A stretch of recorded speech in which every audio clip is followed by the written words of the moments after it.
Le decíamos que hay mucha expectativa en el departamento de Canelones por conocer este trabajo de la consultora Factum acerca de, bueno, la foto previa a las elecciones del próximo 11 de mayo. ¿Qué votarían los canarios si el próximo domingo fueran las elecciones departamentales allí en el departamento de Canelones? Eduardo Botinelli, ¿cómo le va? ¿Qué tal, Nicolás? ¿Cómo estás? Bueno, sí, esta es una encuesta que hicimos la última semana de marzo. Es decir, hace pocos días, del 24 al 30 de marzo. Son 400 casos en todo el departamento de Canelones, mediante llamadas a telefonía celular, que es la metodología que venimos usando habitualmente, y el tamaño muestral que para un departamento específico, como es el caso de Canelones, digamos, nos permite manejar, si bien un margen de error de más o menos 5% cuando lo tomamos en la globalidad, cuando vamos a porcentajes menores, que tiene que ver con la competencia, sobre todo la competencia interna, digamos, dentro de los partidos, se reduce. Con un montón de experiencia acumulada que tienen ustedes en saber no cómo se comporta el electorado, porque eso obviamente que cada elección cambia, pero sí de dónde extraer las muestras en un departamento tan variado como Canelones, que no es lo mismo Las Piedras que la región de Santoral, la costa, tiene realidades muy diversas. Sin dudas, ese es un elemento muy importante, sobre todo para el caso de Canelones, o departamentos que tenemos variedad, heterogeneidad importante en el territorio en cuanto a la composición sociodemográfica de los departamentos y territorial. Algunos departamentos que tienen cerca del 80% en su capital, ¿no? Como Salto, por ejemplo.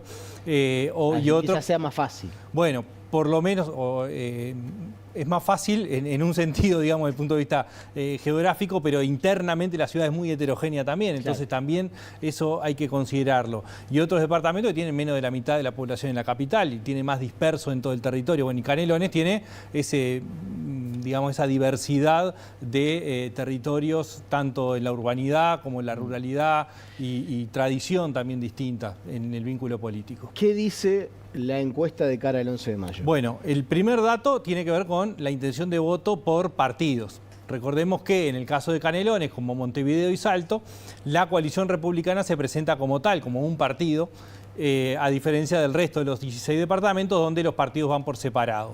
¿Qué nos muestra? Bueno, el Frente Amplio con una intención de voto del 48%, la coalición republicana con un 32% de intención de voto, un 1% que menciona otros partidos o la posibilidad de votar a otros partidos. Tenemos un 14% de voto de gente que dice que va a votar en blanco o anular el voto. Esto es un dato. Este es un dato que ahora lo repasamos, y hay un 5% que dice no sabe, es decir, que no sabe qué votaría. Pero, sin dudas, uno de los datos relevantes de esta encuesta, obviamente, la intención de voto a cada uno de los partidos, 48-32, es el 14% de votos en blanco y anulado, que en realidad sí, es muy alto para lo que estamos acostumbrados en términos generales en el Uruguay en cuanto a el comportamiento. Sin embargo, si nosotros miramos lo que sucedió... Un paréntesis, hace acordar, y todos acá en Montevideo refieren a ello, aquella votación cuando Ana Olivera fue candidata, que el porcentaje de voto en blanco fue el 14%. Pero ahí uno podía llegar a entender porque había un sector del Frente Amplismo que no se sentía identificado, que estaba hasta molesto, y manifestó su voto bronca con ese voto en blanco. No parecería ser el caso de Leñani. No es este caso, y tampoco fue el caso del 2010. Perdón, 2020. 2010 es el que hablabas vos, 14% de voto en blanco y anulado en Montevideo, una cifra muy similar en Canelones. En el 2020 tuvimos un 15% de votos en blanco y anulado. Pero ¿qué es lo que hay ahí? Había un 8% de voto en blanco o anulado, total, y un 7% de voto en blanco parcial, es decir, gente que elegía no a intendente y sí elegía a alcalde. Y ese es un fenómeno que se dio en Canelones en el 2020, un porcentaje muy alto cuando juntamos el voto en blanco a intendente o anulado a intendente, que llegó al 15%. Recuerden que no se puede cruzar voto, es decir, uno no puede votar a Leñani candidato a intendente y votar un alcalde del Partido Nacional o del partido de la coalición. O viceversa, no puede votar un candidato de la coalición y un alcalde del Frente Amplio. Entonces puede pasar gente que diga, quiero votar a mi vecino, estoy comprometido a votar a mi vecino para que sea alcalde, y como no quiero votar al candidato del partido del alcalde que quiero votar, voto en blanco a la departamental y voto a mi alcalde. Exactamente, y esto es un fenómeno que se repite a lo largo del país, contrario a lo que sucede en Montevideo, por ejemplo, donde es al revés. Hay más votos en blanco al municipio que el voto en blanco a intendente. Entonces, este es un primer fenómeno que se da, y es que efectivamente aparece un escenario muy parecido a lo que sucedió en 2020. El 2020 el resultado fue 51-32, ¿no? Hoy estamos viendo la encuesta 48-32, es decir, es un escenario muy parecido con 5% de personas que no saben que van a votar. Lo que sí aparece es que cuando miramos qué sucedió en octubre del 24, el Frente Amplio sacó el 49% y la suma de los partidos que después conforman la coalición, es decir, el Partido Nacional, el Partido Colorado, Cabildo Abierto y el Partido Independiente, fue el 41%. Es decir, octubre aparece con una distancia más corta entre el Frente Amplio y la suma de los partidos de la coalición. Ahora aparece más parecido a lo que sucedió en 2020. 2020 fue 51-32 y la encuesta nos está mostrando 48-32 con 5% de no sabe. Lo que hay que ver es obviamente el comportamiento hacia adelante en términos de este tiempo que queda de aquí a las elecciones. Y también si finalmente este voto en blanco o anulado, que tiene un componente del voto a lo municipal, se termina sosteniendo como sucedió en 2020 o hay un comportamiento más alineado hacia el lado de las candidaturas. A nivel del Frente Amplio, un candidato único que obviamente abarca buena parte, o sea, no tiene competencia a la interna del Frente Amplio, por más que haya allí un 2% que dice que no sabe, ¿no? A quién votaría, va a tener que terminar votando a Leñani. Bueno, si sostiene el voto al Frente Amplio, el voto va a ser a Leñani. Pero sí hay una gran expectativa por conocer a la interna de la coalición quién estaría encabezando las preferencias del electorado. Sí, ahí tenemos efectivamente el 48% del Frente Amplio tiene un 46% al candidato único y un 2% que dice yo voy a votar al Frente Amplio y no sabe quién es el candidato, porque el de haber candidatura única es básicamente un desconocimiento, pero aparece como un voto hacia el Frente Amplio.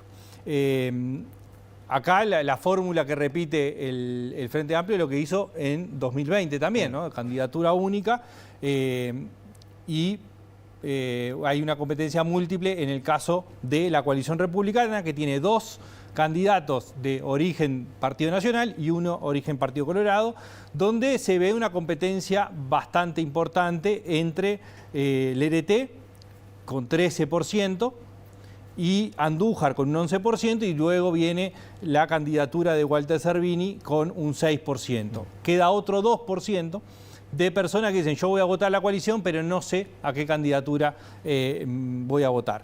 Y después el resto de los datos son los que ya repasamos en la anterior. Pero entonces, claramente hay candidatura única en el Frente Amplio y la competencia dentro de la coalición republicana en Canelones está 13% Alfonso Lerete, 11% Sebastián Andújar y 6% Walter Cervini. ¿Qué creen, no qué quieren? ¿Qué creen los encuestados que van a votar en Canelones en el próximo mes de mayo va a pasar? O sea, ¿quién va a ser el próximo intendente de acuerdo a lo que creen, no a lo que quieren? Bueno, acá ya lo hicimos, lo estuvimos viendo con el caso de Montevideo. Vamos a ver qué opinan la gente de Canelones. Es decir, bueno, el 76% cree que el próximo intendente es Francisco Leñani. Hay un 6% que dice Lerete, un 6% Andújar y un 2% Walter Cervini. Hay un 10% que no sabe, no contesta y un 1% que contestó otros. Esta foto es muy parecida a la que vimos de Montevideo. Cuando vimos quién cree que va a ser el próximo intendente de Montevideo, la suma de las candidaturas, las 3 candidaturas que tiene el Frente Amplio en Montevideo, alcanzaban el 75%. La percepción de triunfo del Frente Amplio en Canelones alcanza el 76%. Es decir, son fotos muy parecidas, sobre todo en esta percepción, ¿no? En la idea de quién puede ganar, aparece el 76% cree que gana Francisco Leñani. Claro. Incluso eso es mayoría dentro de los votantes de la coalición. Sí, eso es lo otro, y se parece mucho también a los resultados que tuvimos en Montevideo. El 56% de quienes dicen que van a votar a la coalición creen que gana el Frente Amplio. Y hay un 32% que dicen que gana una de las candidaturas de la coalición.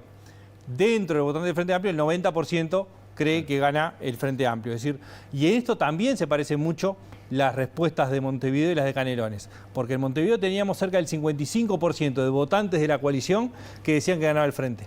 y acá tenemos un 56%.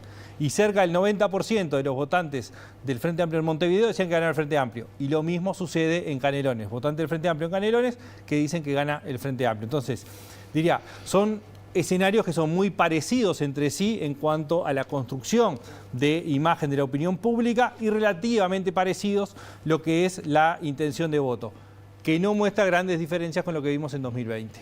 Y que con ese escenario tampoco tiene demasiado margen para sorpresas. En principio no parece que pueda haber algún tipo de sorpresa. Eduardo, muchas gracias. Gracias a ti.